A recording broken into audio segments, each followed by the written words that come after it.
is I feel like a lot of people have been living with it for a long time. And so they're kind of just used to it. But what happens if, how does it affect you if it stays untreated and remains in your body?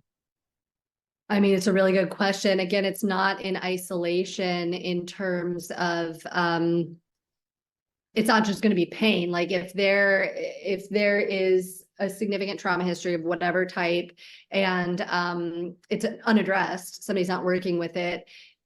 Again, cancer rates are astronomically higher, diabetes, heart disease, mental illness, suicidality, all of this gets the more trauma a person experiences, the higher the less resiliency and the more disease states can come along with it, including pain. So basically the answer in short is it gets worse.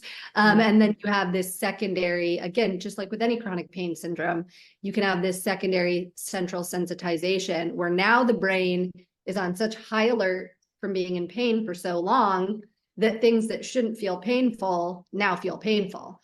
Right. And then it's just this spiral.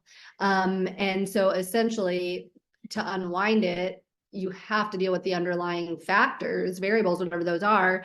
And essentially, if it is somatic pain, you have to be able to access. Somatic really just means in the body. That's what it means. So you have to deal with it physically through the body alongside some sort of, emotional talk therapy or something, whatever works for somebody, if it's an emotional trauma, not a physical trauma. Even if it's a physical trauma, that can become emotional. People have car accidents and then get PTSD from it, and they're super scared to drive. So even if it was just like an incidental thing that happened beyond somebody's control, that can also play a big role.